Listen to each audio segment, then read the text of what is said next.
What's up, guys? Happy Tuesday. Welcome into Let's Bet It. Lauren Jabbar here with Jared Smith. Lots happening today. Is the first day of the NBA play-in games. Jared, I know that you're like all in on baseball right now too. We officially decided what we put on a hot dog, and I put out a poll, and it is just ketchup. That's garbage. I call bullshit on the poll. We got a lot of votes. You juiced the number. I will tell you how many votes officially that we got on Wait, hold on. Walk me through this poll. What were your options that you gave? Because just like the SAT these days, it's very biased. It's a biased test. The SAT is biased? That's what I heard. I heard it's biased. You get points for just giving your name. That's a joke. So the options that I gave out were just ketchup, just mustard, ketchup and mustard, or mustard and sauerkraut. I didn't put the relish in there. That was just too many options. All right, that's fair. I will say we got 2,500 votes, 2,500 votes. 36% said ketchup and mustard. 27% said just ketchup. 25% said just mustard. And 12% said mustard and sauerkraut. So ketchup and mustard were the favorite, but ketchup was a close second. Just ketchup. I have a theory. What? You have a lot of Michigan and Colorado followers. The sauerkraut mustard thing is like an East Coast New York City thing. It's like it is. I have a lot of followers in New York too. That's fair, but I would be willing to bet that the majority of your followers are Colorado, Michigan based. Just a guess, just a hunch. If I had to handicap your and I think the Midwest, Mountain West vibes a little bit more towards the ketchup than the East Coast mustard and kraut. Just my theory, but I appreciate data. I do love data. I love a good data. I got the data for you. That's my job. I'm here to collect the data. That's it. So it's all we do. Moving forward, I'll re-pull it at the end of the baseball season. Now that I'm living in Atlanta, and we'll have more, you're going to get a lot of Southern followers, more like East Coast. We'll re-pull it at the end of baseball season and see if the stats line up. I like it. I like it. Put a but until then, it's a hill I will die on. Ketchup only on a hot dog. Yes. Okay, lots to get into today. Obviously, Bettor Up. We have our MLB Picks. Jared was leaning in hard into the baseball season. It's the first official week of baseball, so we're going to play some fun games, get into some of our picks, our props for today. Then we have NBA Morning Radar. We have Brian Scalabrine coming on, breaking down some of the play-in games. We have 2 today, 2 tomorrow, so he's going to break those down for us. Then we have our NHL Ice Picks, and we can't end without a Pickswise 3-star play of the day and our best bets of the day. So let's get right into it. Let's bet it with Bettor Up. Okay. So a fun game that guy right there came up with. It is called NRFI or YRFI, NRFI or YRFI. No runs first inning or yes runs first inning. So you look at yesterday, YRFI, yes runs first inning went 8-3. It's 33-27, which is 55% so far for the season. Detroit, Texas, Miami, Seattle, all 4-0 so far. San Francisco, Baltimore, both 0-4. So we're going to go through today some of the odds for YRFIs and NRFIs because this is Jared's most exciting and fun game. Why do you love it so much, Jared? I'll just go to you for this. Yeah, there's definitely some explanation needed about this bet. why it's become so popular and so, I guess, soup du jour. It's kind of the bet of the baseball season so far, and some of the misconceptions that go along with it. A lot of people immediately assume, oh, runs in the first inning, there's not as many. Yeah. No, the data does not back that up at all. Actually, if I'm looking at a chart right now, score by inning in recent years, and the first inning actually has the highest number of runs scored. Now, there's a lot of math that I won't get into that says first inning runs have a chance of happening about 51, 52% of the time. I won't get into the math behind it, but the no should be an underdog just based off of the straight math. Then you have to take into account the pitchers and the offenses, and that's when things get skewed. So it's a complex handicap, but it's simple. It's simple and complex at the same time.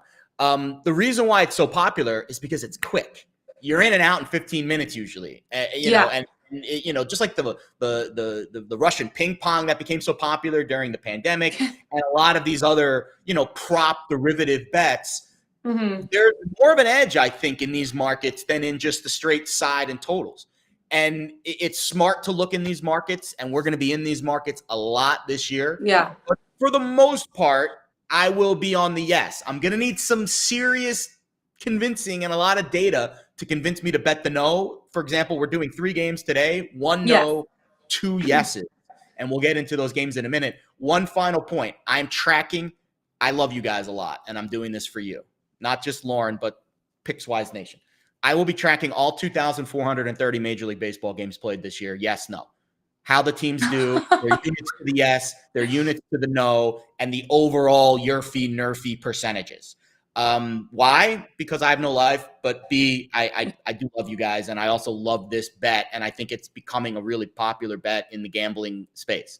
So we're going to do some research, and we're going to do some data, and we're going to try to help you bet better on them. But this is fun. We're going to have some fun with it, too. It's not going to be all boring data. We're going to have fun with these games. And YRFI or NRFI, baby. Let's go. YRFI or NRFI. Let's dive right in. Okay, first game that we're looking at today, the Mets taking on the Phillies. You like YRFI in this game, Jared. Tell me why.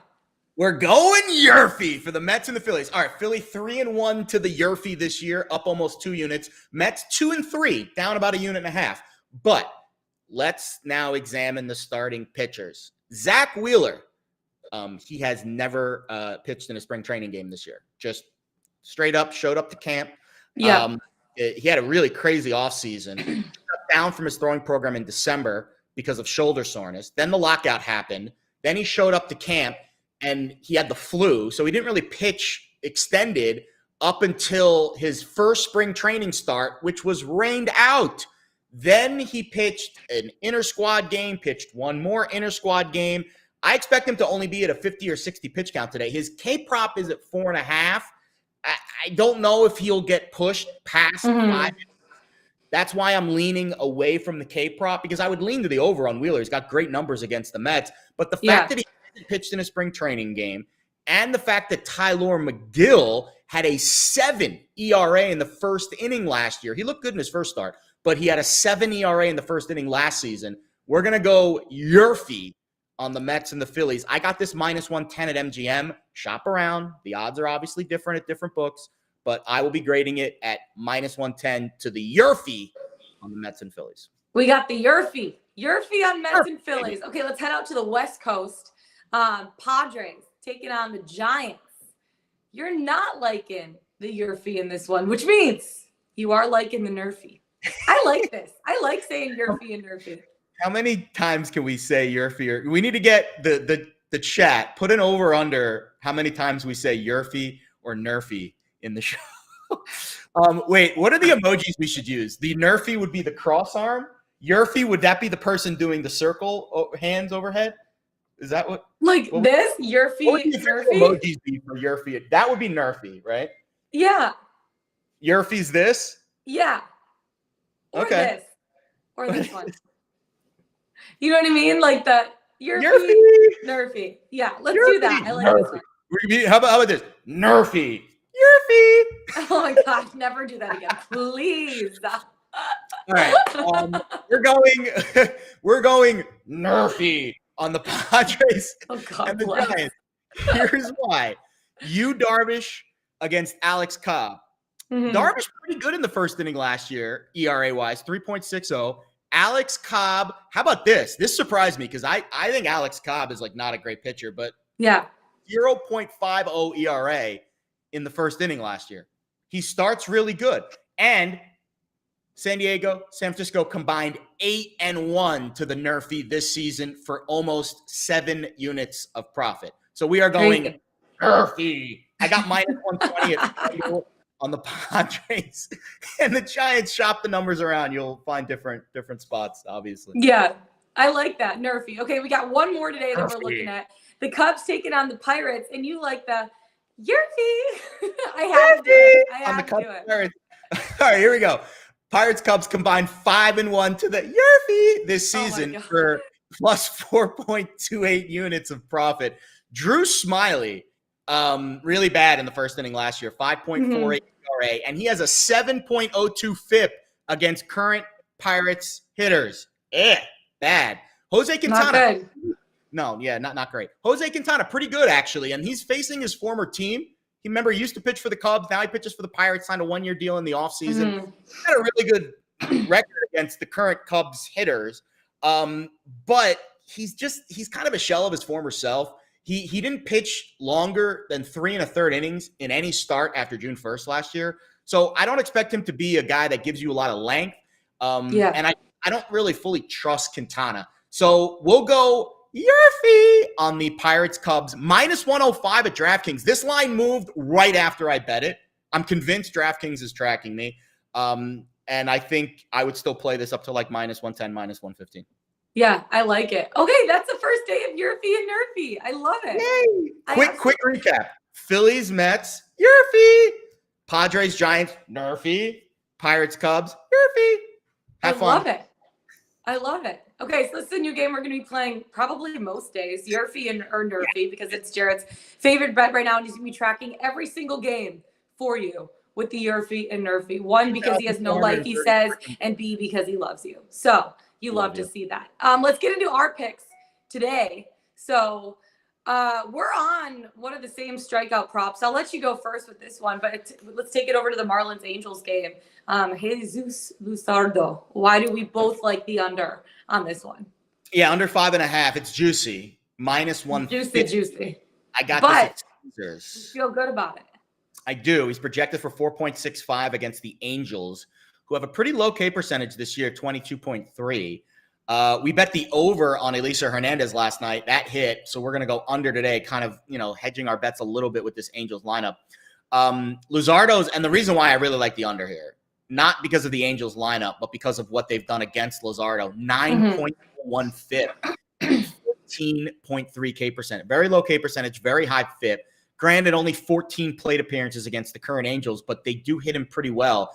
And the big push for me here, Luzardo road home splits, 8.46 ERA on the road, 5.85 at home. His K percentage drops from 23.9 at home to 19.1 on the road. He's a young pitcher, doesn't handle the road atmosphere as well. Tough Angels lineup. I think this one stays under at 5.5. Yeah, I also agree with you on that one. Just to build off of it, he threw 11 2/3 innings in spring training. He hasn't hit 6 Ks in any of those appearances. And the Angels are a really, really good team against lefty pitchers. So that makes it tough. And you look at the last 9 games that he pitched last season, he only reached his total in 3 of the last 9 games in 2021. So just building off of your point a little bit, I also like the under in this one, under 5.5. It's juicy. I got it on FanDuel at minus 155. So shop around for the best number. Who else do you have? Well, actually, why don't I just go the other side of that? I like Patrick Sandoval over 5.5 Ks in this one at minus 130. I also got that at FanDuel. He threw 9 strikeouts in 7 2/3 innings so far this spring. In his most recent spring start, he pitched 4 2/3 innings. I think he should be pretty fresh for this game. He could go deep in this game. In 2021, he struck out 94 batters in 87 innings pitched. So he has a strong strikeout upside. And the Marlins right now have the worst strikeout rate in baseball against left-handed pitchers. So I think this could be a good spot for him. So Patrick Sandoval over 5.5 Ks at minus 130. And on the other side, Jesus Luzardo under 5.5 Ks at -155. I got both of those on FanDuel. So 2 strikeout props for me today. Who else are you on today? Yeah, we're doing 2 more. I'll bet the unders on both. Unders are my vibe early, and then we'll kind of recalibrate later because I just don't know how much these pitchers are stretched out. Madison Bumgarner, under 4.5, -130. I got this at Caesars. He's at home. He's taking on the Astros. Tough Astros lineup. Very low K percentage against lefties, 16.3%. His start got moved up a day.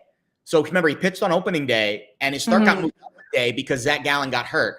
So maybe slightly less time to recover, maybe 1 inning less, maybe 10, 15 pitches less than he normally would go. He went 68 pitches, 3 innings, 4 walks, 2 strikeouts against the Padres in the home opener back on April 7th. He's projected for just 3.5 Ks in 5 1/3 innings. That's great. We've got under 4.5. If he gets 3, we win. If he gets 4, we still win. Also, I'm going back to this Pirates-Cubs game. I have 2 bets on this Pirates-Cubs game. Probably the worst game on the road, but I have 2 bets on it. It kind of goes along with our YRFI bet. Drew Smyly under YRFI. It goes with this under 4.5 strikeouts. We talked about Smiley's first inning ERA really bad, and he has a 7.02 FIP against current Pirates hitters.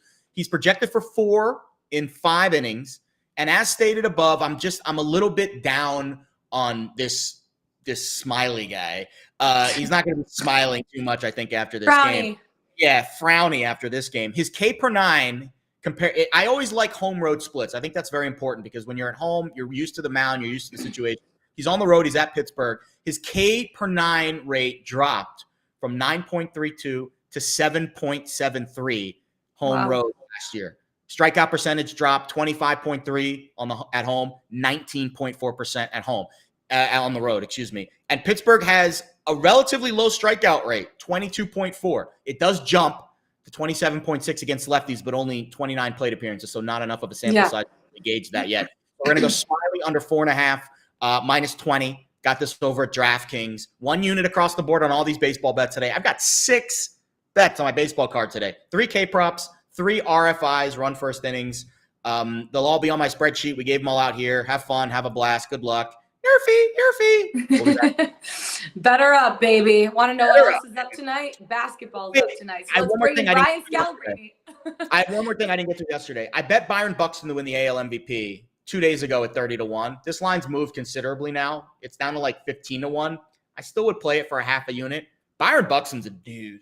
He is a dude. Yeah. If he's healthy, he's going to be in the top 3 of this MVP race this year. I just wanted to make sure I got that out because we didn't mention it yesterday, and I know the numbers are moving. But I am on Byron Buxton to win the AL MVP. Byron Buxton. Okay, another B word, basketball. Let's get into it because we got the play-in games starting today. 2 today, 2 tomorrow. Let's bring in Brian Scalabrine. It is that time of the season. All right. A few things here. Well, we got a few things here. So you can bet if I see a run in the first inning, I'd be all over that. Bro, they are fire bets. You got to get involved with the YRFI. But you got to say, you got to be like, YRFI, yes, run first inning. Okay. Like that. And then what do you got behind you going on? You got some moving boxes? Are you moving out? What do you got going on? I have recycling. It takes me forever to take it downstairs. I have to get a cart and then put my recycling on it and then take it down the elevator. Oh, I went a little over on the online shopping scout. When I get back from these 5-6 day road trips, I usually have 8 or 9 packages waiting for me. Then I have to unbox them. It's like Christmas morning all over again every single week. And then I have to go. I'm going to go get a card after this. So thank you for the call out. I really appreciate that. You're the best, Scal. Thank you. Always wondering what's going on. Okay, before we talk about some of the playing games today, I want to take it to the West Coast, talk a little bit about the Lakers. Did Frank Vogel deserve to get fired? And following that, the Lakers may be targeting Nick Nurse. Just your thoughts on all of that, if Frank Vogel deserved it, first of all. So let me explain how basketball works. So no coach, sometimes you just got to mix it up. It's just the way it goes in life. And that kind of stuff just happens. So they're going to blame somebody, and players have these ridiculous contracts. You could trade a player. It's hard to trade a coach. There's a lot that goes into it. It'd be great if they could. I bet you there'd be a lot of it, but that's not how it works with coaches, right? Okay. Mm-hmm. Second, Nick Nurse. These are all planted by agents to get more money, and like no way.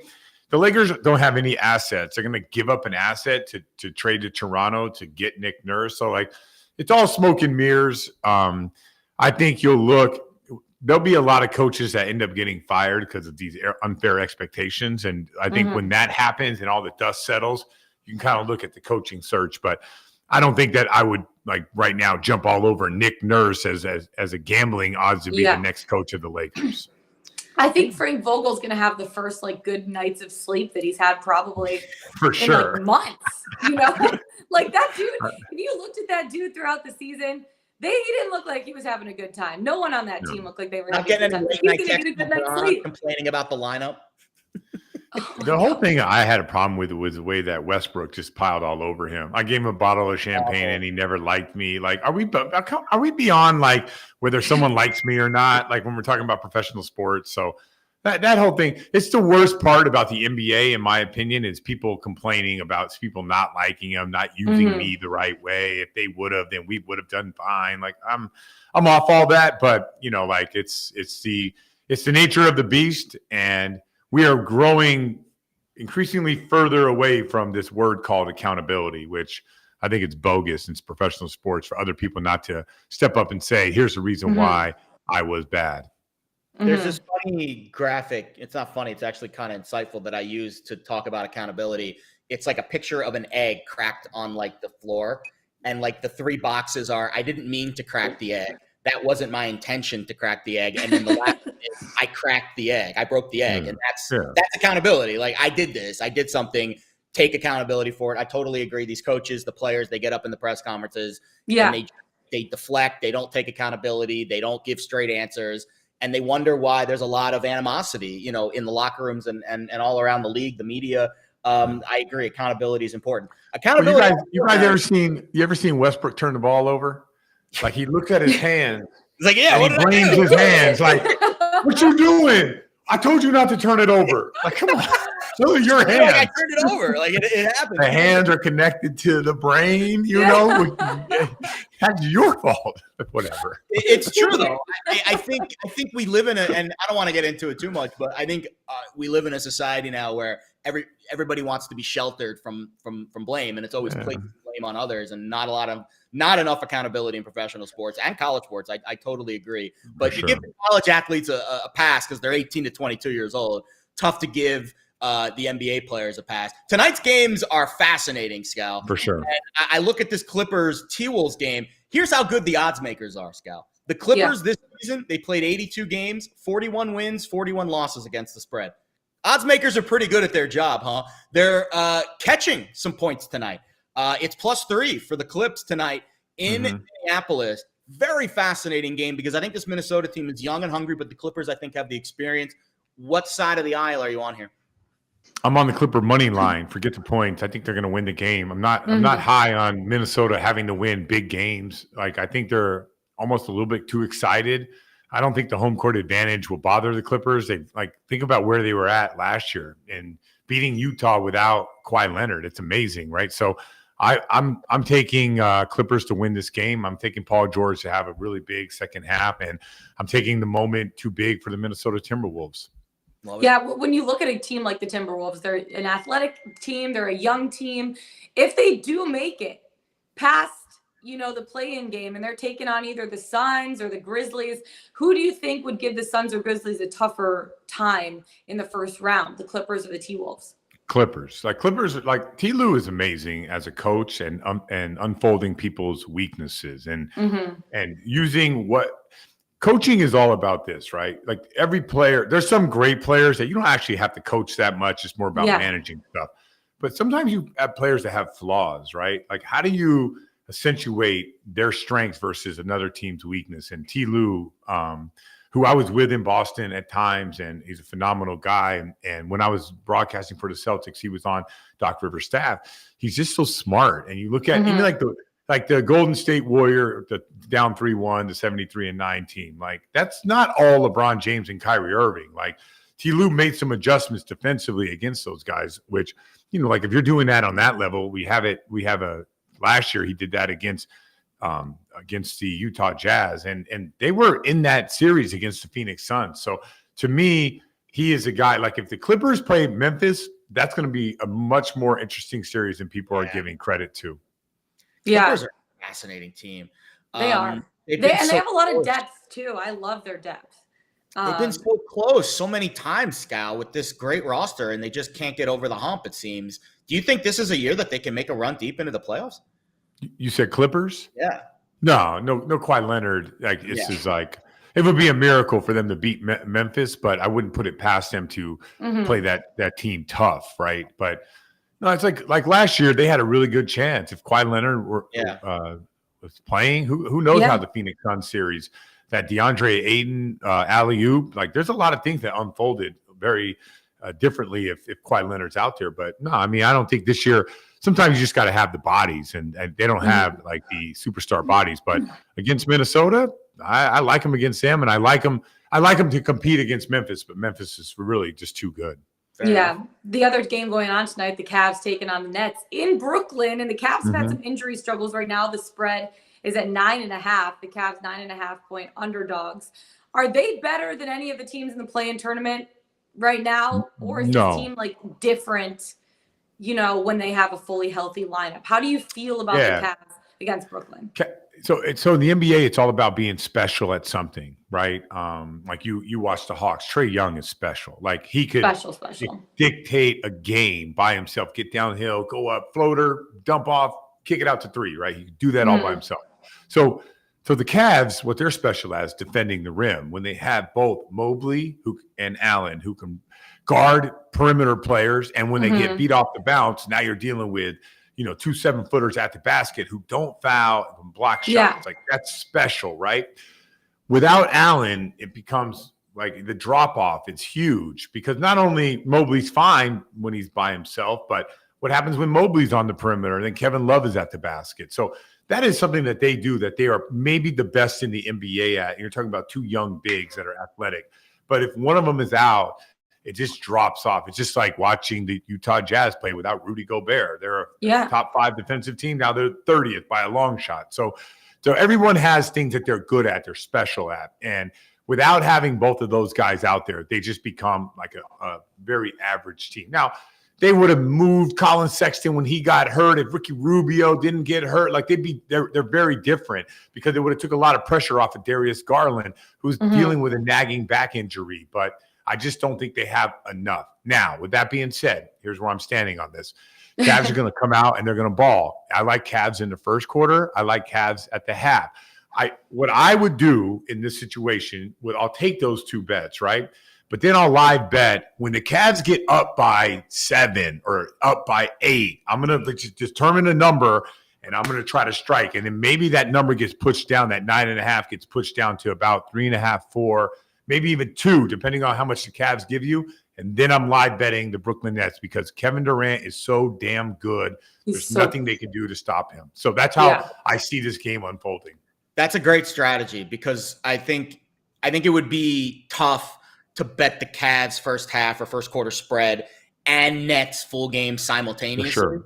I think the better bet is to be patient with that. If you like the Cavs to come out hot, you make that first bet, that pre-flop bet pre-game, and then you wait and you lie in the weeds and you wait for that spot. And Scal, that's where someone like you, man, I wish we could do like a live stream of the game because that's where someone like you, when you're seeing the flow and how teams go back and forth, you're like, hey, this is the moment. Now we bet Nets. We pounce on the Nets. So I might have to hit you up later and be like, hey, give me like a little red light, a little like the blue light. Let me know when.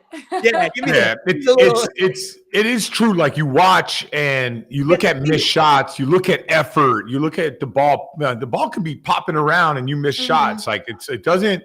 Like I'm not a results guy. I can pause. I don't ever need to see a shot go in. I can just watch the possession, and I can probably at the end, if someone were to cut that up, and like a guy goes up and shoots, and then they go to the next one, right? I can probably tell you who won that game if I can watch every possession based off of how things are going, right? I don't need to see a ball go in or a ball miss. I don't. It's just not how it works. So you can watch styles. Now, with that being said, it goes back to Kevin Durant again. Like sometimes that dude is just nasty, right? And he's so bad. Elimination So games, it's ridiculous. He is yeah. so good. And you know, he comes down and he does that spread leg, ball hang. You drop your hands, whack. You come up, he drives you. You step up, he pulls you. You don't get there, he's at the rim. So he's just nasty. And I think he's at a level that no one else can touch right now. Yeah, it's honestly insane. Obviously, there's going to be 2 more games going on tomorrow. We don't necessarily need your bets yet, but I just want you to break them down for us. First of all, the Hornets taking on the Hawks. What are your thoughts on that one?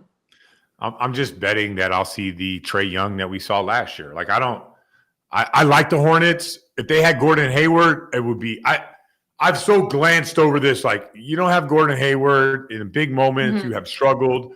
I know what Trae Young can do. I know what he's capable of.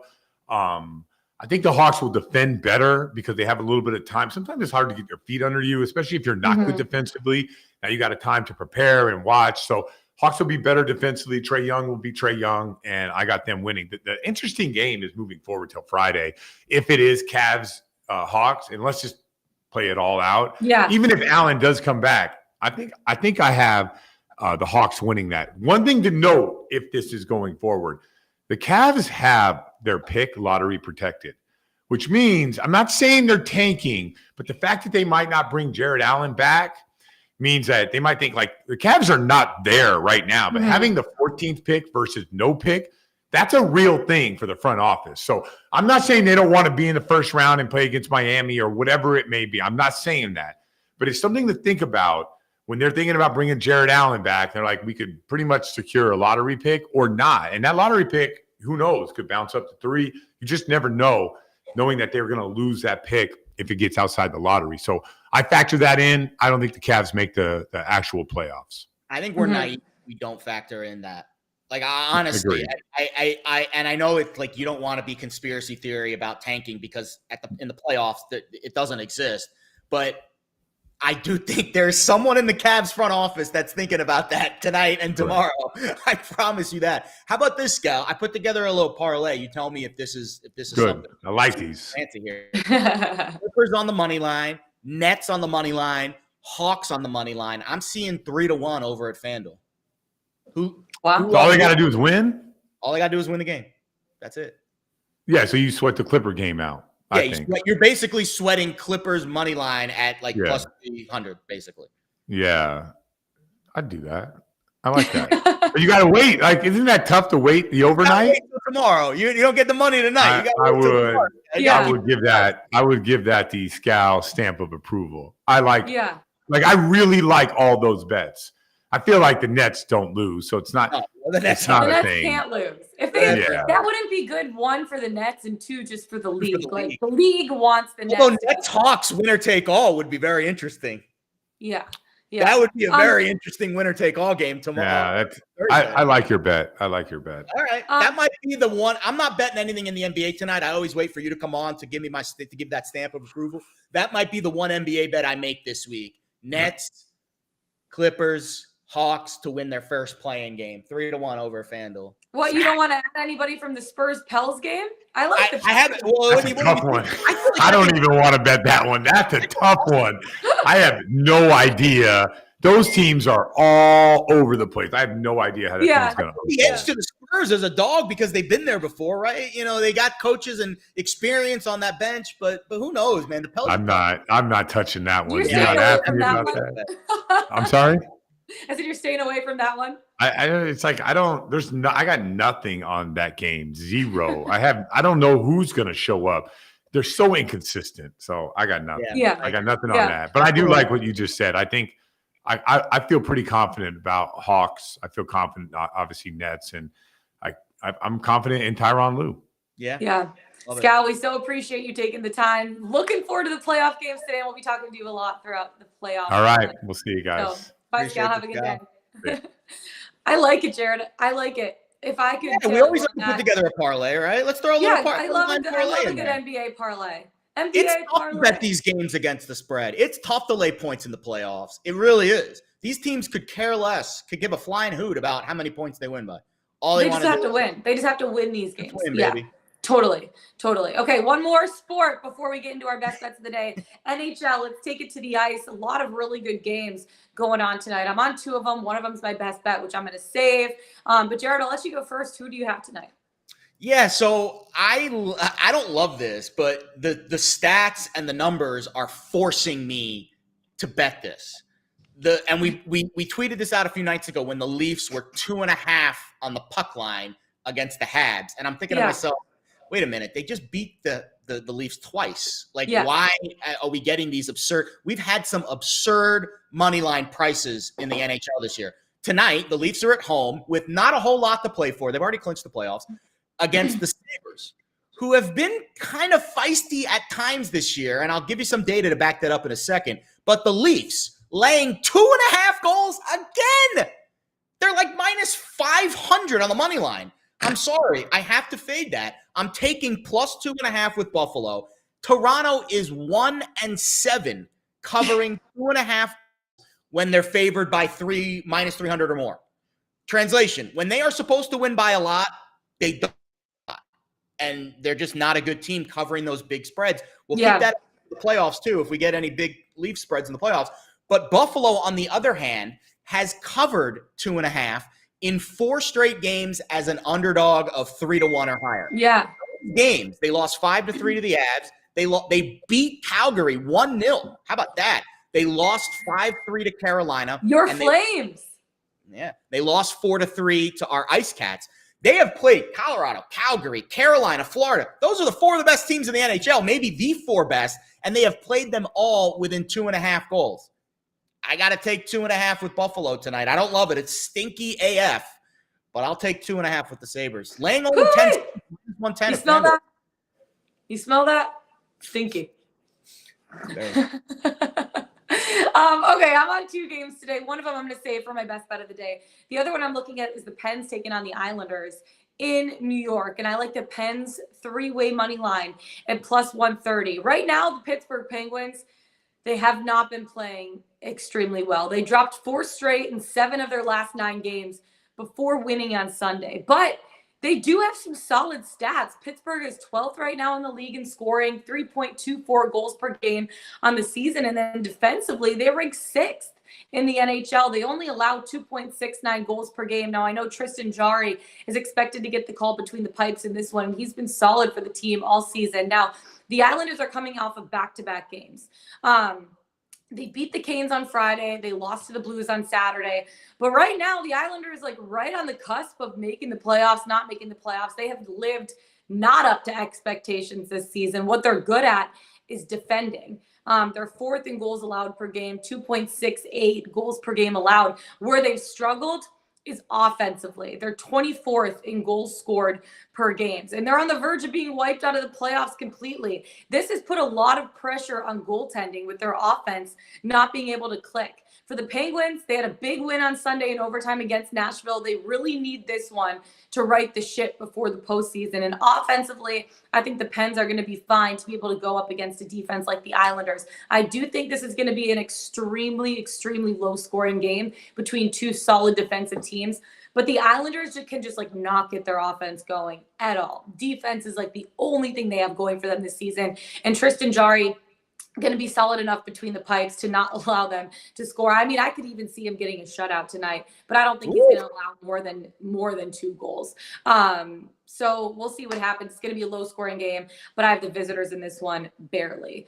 I'm looking at what our producer Jack has said. He said, being a part of a playoff NHL, do teams that have clinched playoffs reduce ice time for stars?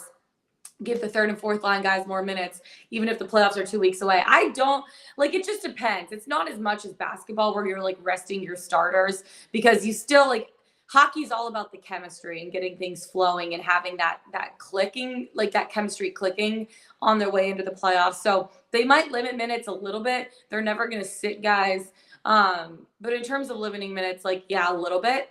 But at the same time, they have to be like locked into a certain spot. Like if there's vacillation between like, hey, we can finish 1, 2, or 3, like, no, they're going to be going for every single game. It's different than basketball in that way. So I'm looking forward to postseason hockey. But yeah, that's my bet right here is the Pens 3-way money line on the road at plus 130 against the Islanders. So lock that in. I'll get into another hockey bet in a second. But first, Jared, let's go to Pickswise.com. What is our 3-star play of the day or plays of the day? Of action today. Lots of action. 3 NHL bets, 2 totals, 1 side, and Hermantas Nita has an NBA bet that is in simpatico, in agreement with our friend Brian Scalabrine. And it makes me, I'll be honest, I think I'm going to bet this solo tonight. I won't give that arm. I'll tweet it out if I bet it, obviously, and I'll put it on the sheet. But I didn't think that when I hit the refresh button, this one popped up by our buddy Hermantas Nita, who's been great with NBA 3-stars this year. And he is holding pulling no punches with how he feels on the Clippers T-Wolves game. Wink, wink. Agreement with what our friend Scal just said. So we have a consensus on the Clippers T-Wolves tonight with our expert Scal and our 3-star guy Hermantas. So I love it. Go to Pickswise.com, read all about why and all of the other 3-star plays that we have today. Okay, let's get into our plays of the day. Who are you taking? Who do you got for your best bet? I was considering what to do for my best bet because I've got like 17,000 bets on my card today. So as you know, I'll probably go undefeated, and this will be the only bet that I lose. Will be the 3-star. Will be the play of the day. But that's how it goes, though. That's how it goes. It's how it goes. But you know what? We're gonna roll with it anyways. I love this play. It's in soccer. Champions League is today. By the way. 2 really good Champions League matches today. Yeah. I will say this, the Chelsea-Real Madrid match, I don't have a pre-flop bet. I will try to hop in on the live over at some point. Check Twitter. I will be tweeting about this match at 3 o'clock Eastern. But we do have a pre-flop bet on Villarreal Bayern. If you remember from last week, we liked Bayern to win and both teams to score. Well, Villarreal scored 1. Bayern, the best offense on the planet, scored a big bagel. Very surprising result. Villarreal beating Bayern 1-0. How about this? It was Bayern's first time getting shut out, held to 0 in 30 UCL matches. They had scored in 30 consecutive Champions League matches dating back to 2019. And Villarreal held them to the big fat bagel last week. I don't think that's going to happen today. I think Villarreal is game here, and I think they're going to score again, and they need to score again because I think Bayern is definitely scoring 2, at least 2. So here's how we're going to play it. Over 2.5, both teams to score parlay, same game parlay. It's -105 over at BetMGM. Basically even odds. Very fair price. It's basically Villarreal to score. That's basically the bet. I do not see a world where Bayern doesn't score at least 2 goals in this game. If you want a fun flyer, Bayern to win 3-1. That would send them through on aggregate to the next round. And it's, I think, 10-1, 11-1 exacta on DraftKings. That's how I would play it if you want a super long shot. But my best bet of the day, POD, Bayern, Villarreal, over 2.5, parlayed with both teams to score, -5 cents over at BetMGM. I like it. I like it a lot. Okay, I'm bringing it back to the USA and taking it back to the ice, a little chillier than it is in Champions League. I have the Hurricanes taking on the Rangers, and I saw that you put in our Google spreadsheet, Rangers is a dog, but only if Igor is in net. So I will say, these teams have played twice so far in Raleigh this season. Both times it was Georgiev taking on Anderson. Now, Georgiev is 2-2-0 against the Canes in his career. Wow. Shesterkin is only 1-0-0. For me, no matter who's in net, the Rangers are just a confident team right now. They're riding a 3-game winning streak. They only gave up 2 total goals in those 3 games. 2 total in 3 games. That's really good. They have it figured out right now. So because of that, I like the Rangers money line at +112. For me, the Rangers don't want to just make it to the playoffs. They want to make a run in the playoffs. And their eyes right now are set on first place in the division at this point. Now, the Canes are one of the stingiest teams in the NHL, but the Rangers are also close behind. Both Anderson and Shesterkin are tied for the league's lowest goals against average at 2.07. Now, the Rangers have a ton of offensive firepower to be able to outscore them because the Canes, their offense is good, but their defense is what's carried them through. Both teams are scoring at a similar rate, about 3.2 goals per game. The Rangers, though, for me, are trending up. and the Canes for me are trending down. Now the Canes since March 12th have gone 6-6-3. They lost 3 of their last 5 games too, and they're 2-3-1 on the road over the last month. Now offensively, these are the stats that I'm looking at. Offensively for the Canes, not very good. Their 5-on-5 play shooting percentage is just 7.79% right now, and their power play is only 13.2% right now. So they're just not clicking at all offensively. Their defense is what's carried them through. The Rangers are the home team. They have the hot hand right now. Defensively, they've only allowed 2 goals total in their last 3 games. They're riding a 3-game winning streak, and offensively, they've been rolling too. So whether it's Igor Shesterkin or Georgiev in net, I trust the Rangers in this spot, and I love getting them at plus money too. So Rangers money line at plus 112. Lock it in, baby. Hopefully I convince you to tail me on that. No. Not until I see who's in net. Listen, Georgiev had one really good start against the Canes. They won 2-0 back on March 2nd. In January, he lost 6-3. So there's been one good start, one bad start for Georgiev against the Canes this season. And here's why I'm not betting this now. If it is Georgiev in net, the line's going to move way more towards Carolina. Mm-hmm. And you're going to get a better price on the Rangers. At that point, I would consider it if the line moves another 20, 30 cents and I get plus 130, plus 125-ish on the Rangers, then I would consider the Rangers as a home dog at that price. The reason why it might not be Igor tonight is because the Rangers play in Philly tomorrow. Mm-hmm. And we just don't know. We're not going to know until 6:30-ish Eastern. The reason why I think it will be Shesterkin tonight is because the Canes are the better team out of those totally two. Agree. I totally agree with that. But I don't know that for sure. I know.